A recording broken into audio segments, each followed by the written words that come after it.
kids' college tuition, whatever it is, you think you are going to have enough money, you are not going to have enough money. And then eventually you just get used to some of the finer things in life. Yep. You know, you take your kid into business class once, and they're never sitting in the back of the plane again, right? And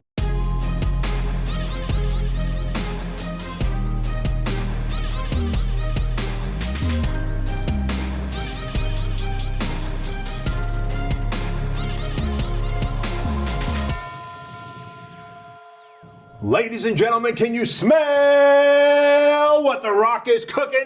I can smell what he's selling. You can definitely smell what he's selling. Hey, my name is Bedros Keuilian. This is the beautiful, handsome, debonair Craig Ballantyne. Welcome to the Empire Show. And today we're going to talk about how to turn your followers into dollars, Dwayne The Rock Johnson style. Let's rock and roll, man. Oh, man, because what we're going to talk about today is why you must be ABP. Always be promoting. Yes, that's right. That's right. So there's a big mistake that so many Instagram influencers, I got some air quotes going on here, Instagram influencers are making in their business model. In fact, they don't really have a business model because they're not making any money, and it's because they are not promoting and selling. And they think, what do they think, B? Well, here's what they think. They think that if I promote, then I'm selling out. If I promote, I'm somehow offending my audience. If I promote, then then all of a sudden they don't think I'm authentic. Right. The problem is they're broke and they don't know how to fix it. All the while, The Rock has what, 67,000 or 67 million or 167 million followers, and the man promotes the Rock Delta shoes. He promotes the Titan show that just came out that he's doing. He promotes his movie and sells his movies. He promotes he promoted Black Friday this past Thanksgiving. He promoted Black Friday, the Under Armour headphones, right? The man is selling every day, and you all have the nerve to just think you can just position content and somehow you're going to accidentally make money without asking for it. The Rock is asking for money, man, and he is the biggest influencer on Instagram. If he ain't going to take your money, you ought to take the money. Right, and so here's the thing, is the big bad assumption that so many people make is that they say, well, you know, if I just post a nice picture of me and my gym bag and my shaker bottle, people are going to know that I'm a coach or that I have a program to sell. They're just going to know. They're just going to know. I don't have to ask them, and they're just going to know to go into my bio and click on the link. That's not how it works. Nope. You must always be promoting. So The Rock is so good. He made a video, and I was like, this is easily the worst video I've ever watched of The Rock, but... Was it the one with the headphones? Right. But he sold a ton of headphones. So he was there doing the job, doing the work. He uses social media as business media. He doesn't use social media to catch up with his friends and do all that stuff. He's using it for a purpose. He's a busy man, and he knows what he's doing. So what is the big sales lesson here that we take? You know, aside from always promoting. Listen, here's what we know about social media, especially Instagram, that if you want to make the sales, you've got to educate, you've got to entertain, and you've got to sell. And most of the people on social media right now, I'd say 99.99% of the people are doing the first two. They're educating and they're entertaining. They stop short when it's time to ask for the money, and you're doing yourself the biggest disservice ever because you're depriving your client or customer of the product or service that they need to solve the problem, the biggest problem in their life, and you're depriving yourself and your family from the money, the security that you could have if you only asked for the money. I think this comes from a place of being broke-minded and having a bad and negative association with money, and also a select group of the people also have this, I don't want to lose people's validation and approval. Fear of rejection. Fear of rejection, and so I'm not going to ask for money because someone might say that I'm salesy. Or that I'm greedy. It's okay to be greedy because you have a solution to a problem. Yeah, and absolutely. And it goes back to, you know, your family is struggling, maybe you don't have enough money for your parents. I get so many people that come to my workshop, so like, I want to pay off my parents' mortgage. Okay, well, we're going to build this sales funnel, we're going to do this. I don't want to be salesy. As if that is a bad thing. It is not, because people who pay attention, and those people who don't pay will not do anything with the information that you give them. And I found out this the hard way. I paid a tough price for it back in like 2006. I was doing stuff for Men's Health magazine. They sent me 6 guys. They said, Craig, you're going to make a workout program for these guys. I spent 40 hours making workout programs for these 6 guys. One of them lasted 2 weeks. It was a 6-week challenge. They were going to be in the magazine. They were going to be these before and afters. They were getting programs from me for free. Most of them didn't make it 2 days, and one guy lasted 2 weeks. And I was like, never again. Never again will I give all this work for free, because it hurt me. Probably another contributor to the anxiety attacks I had back then, overworking and not charging what I was worth, not getting that value. And we see that so often because people are afraid of that one critic out of 1,000 happy people, the one critic that comes along and says something to them, right? And, you know, truth be told, man, there's a formula to everything. And when you study The Rock, you kind of see the formula. When you watch what you and I do, you see the formula. And when you watch the most successful people who are actually making money using social media, you see the formula. But for those who don't have the wherewithal to look through and see it, I want to share the formula. Sure. Here. The formula is 50, 25, 25. Let me explain what I mean. 50% of the time on social media, you should be educating. Whatever your key ability or skill set is what you should be educating on. So I always talk about leadership and scaling businesses. That's what I'm good at.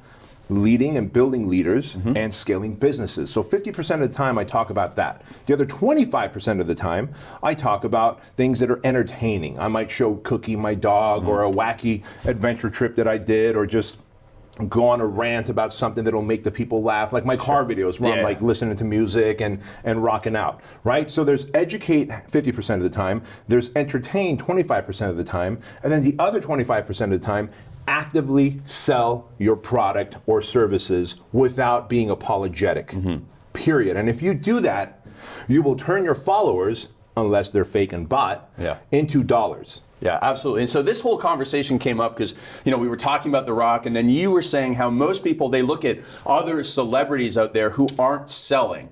And now here's the thing. If you're modeling a celebrity who makes millions of dollars from a television show, millions of dollars from endorsements, and you're watching how they sell or what they do on Instagram as your business model, you have to realize that they're not the same thing at all. And so you're much better off watching The Rock, watching Bedros, watching Grant Cardone, who might invert that selling a little bit, but I mean, man, I guess... Grant Cardone, and I love Grant Cardone to pieces, man, but man, if you could get to where he's gotten, which is 50% of the time selling, 25% of the time educating, and 25% of the time entertaining. And 100% of the time entertaining. Yeah, that's true. He entertains all the way through, and God bless him for it. But check this out. You and I the reason this topic came up was we were having dinner, and we're talking about how people are busy following the big celebrities who are making millions of dollars per episode or per movie, and therefore they don't need to sell anything on their Instagram. Well, The Rock makes the most money in movies, on TV shows, yet he's still selling. So don't go modeling the celebrities who aren't selling, model the celebrity who is selling, because at the end of the day, you don't know when that meal ticket to that movie or TV show is going to stop. And believe you me, there's plenty of celebrities that you could buy to come to your event for $5,000 to $10,000. I'm talking about like big name celebrities. And the reason you're able to buy them, because I bought them and use them in my brand for Fit Body Bootcamp. And the reason we're able to buy them for so cheap, to have them speak on our stages and to endorse our products, is because they thought their star was going to shine for years and years to come, and one day they fall out of style, but because they've never built a social media following or an email list or some kind of tribe, and they've never spent the time to sell to that tribe, now they're pandering for $5,000 and $10,000 gigs. It's unfortunate. Don't be that guy or gal. Yeah, and you've talked about it so many Empire Mastermind meetings. You're telling people, like, when they set their bar too low for their income goals, like, this is a reality. Parents are going to get sick. I know, and I'm, in 10 years from now, I'm like, my mom's not going anywhere. She's going to stay at home as long as I can, and if that means I have to pay $100 grand, $150 grand a year for a nurse to live in with her all the time, that's what I'm going to do. That's it. Your kids might get sick. I hate to say that. Your kids might get sick. Kids' college tuition, whatever it is, you think you are going to have enough money. You are not going to have enough money. And then eventually you just get used to some of the finer things in life. You take your kid into business class once, and they're never sitting in the back of the plane again, right? And so you're always going to need more money. And always it's okay to have more money and therefore go out and help more people, sell to more people to get them to take action, right? That's a great lesson there. And let's give our viewers and listeners one more lesson. In addition to the 50, 25, 25 that I just shared, where 50% of the time you're going to educate, 25% of the time you're going to entertain, 25% of the time you're going to actively sell. Like, don't be apologetic, actively sell. Here's one more lesson. Entering the conversation in your prospects' minds, right? We all have followings. Like, I know if I look at my insights on Instagram or Facebook, I'm like 85% male in the age category of like 28 to 48 years old, and most of them are in some kind of health, fitness, wellness business. So I know my avatar, and I know the conversation that's happening in his head. So I'm not going to speak generally. I'm going to speak specifically. That's why you wrote Man Up. Right? That's why the book Man Up did so well, because I know my market. And so, for example, you've got to understand, if your followers are women, then they have different fears, frustrations, and desires than men who are in the fitness space.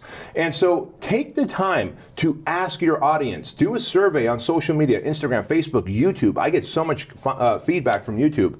Ask them, hey, what are the things that keep you awake at night? In your fitness, with your real estate investments, with your financial investments. Maybe you're working with moms and they're worried about their kids. What are the things that keep you awake at night? What are the things that frustrate you? What are the things that give you pain and frustration? And what are the things that you desire? And then when you're educating and when you're selling, you can speak to those things specifically. The reason Craig and I and Grant Cardone and Ed Milet does a really good job of this, and who else have I? Actually, The Rock does an amazing job at this. He knows who his audience is. We know who our audience is. We know their biggest fears, frustrations, and desires. And so we feed into that, and the words we use stimulate the buying desire. And so you've got to do that too. If you're just blindly trying to sell, like as Craig said, putting your gym bag down with your protein shaker cup and the logo on it, and taking a picture and hoping that that moves the needle on your supplement or your product, that's never going to happen, man. You got to actively push the needle. So always be promoting, Always be promoting. Always be entering that conversation in their mind. And when you do that, they're going to go, wow, this person knows me as well, if not better than I know myself. I know, I love, I trust this person more than ever. And when you use that 25% to actively make the call to action in your business, to make that sale, you'll make more sales than ever before. You will help more people. They will finally take action. And that's what it's all about.